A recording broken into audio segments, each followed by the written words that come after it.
والله يا ربنا الحمد لله، ربنا كرمني بالمال والبنون وبالارض والعيال. والله ما عارف لاقاها من فين ومن فين. نفسي عايز استريح شوي والله.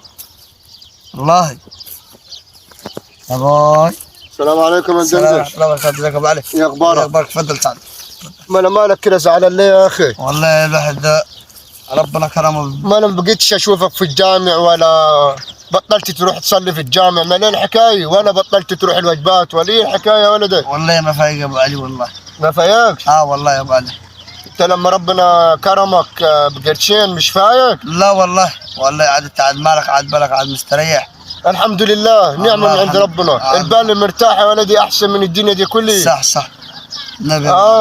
طول ما ربنا كرمنا في الصحه والمال الحمد لله، نعمه من عند ربنا. المال مش كل حاجه يا ولدي، مش صح. هتنهيك على زكى ربنا تزكي كده وتصلي لا صح يا ابو صح والله. ما مالك انت مش مرتاح كده؟ نفسيتك شايفها مش تعبانه؟ والله يا ابو علي اقسم بالله يا ابو علي، والله ورحمة الله مش مستريح والله. مش مستريح ليه طيب؟ نفسي مش مستريح خالص والله.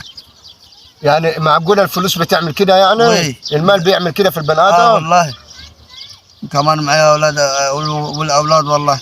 ما انت ما علمتش اولادك صح ولا علمتهم الصح من غلط، عشان كده عاملين فيك عاملين البهدله دي فيك. الحمد لله معي عيال آية من آيات ربنا. الحمد لله. لله. الواحد رزقه يوم بيوم نعمة من عند ربنا. يا رب يا رب. دايما يا ولدي ربنا رزقه يوم بيوم احسن من الواحد يكون معاه الدنيا دي كلها ومش مرتاح. انا الحمد لله بنام مرتاح. غيرك انت؟ الله يا ابو علي عليك طلق بالثلاثه يا ابو علي اقسم بالله. مش منام ورحمة نبي دقيقة في الليل من التفكير. من التفكير بتفكر كتير يعني انت؟ كتير بلاوي. لا يا ولدي، اهم حاجه من بكره تبدا ترجع زي ما كنت الاول. ايوه يا رب. الفلوس مش هتغيرك، الصلاه دورك اهم حاجه. الصلاه يا رجل. تصلي وتعرف ربنا وتروح واجبات زي ما كنت تروح الاول. انت دلوقتي اتغيرت خالص يا ولد انت. والله. الفلوس دي مش بتعمل حاجه يا ولدي. صح صح. وانت مش هتاخد فلوس معاك انت ورايح. صح. الحمد لله الواحد رزقه يوم بيوم احسن من يكون معاك الدنيا دي كلها ومش مرتاح. الله صح يا ابو علي صح والله. كلام يا ولدي، اتفقني؟ لا اتفقنا الحمد لله. وزكي كده، انت ربنا كرمك بمال كتير، زكي. لا راح نزكي والله من زكي على نفسك وعلى اولادك وعلى الارض وكله. لا بكره ما تخليك الدنيا تاخدك وتروح برضو. خلاص خلاص يا ابو علي. الله المستعان. يا رب. يلا عايز حاجه؟ الحمد لله. سيبك من اللي انت فيه دي. يا رب. الله كلام ابو علي ريح. الله كلام بكره باذن الله نصلي يا رب انه ونزك والله. والله الدنيا مش جاي ماشي الحج والله.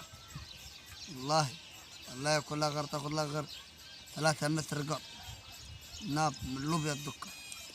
والله كلام ابو علي والله بيمين اقسم بالله كلام الله يحكم والله. الله يصلح حالي يا رب ينور الطريق. والله من بكره ازكي واصلي ونروح الوجبات وانه والعاوز ياخذ باذن الله يا رب.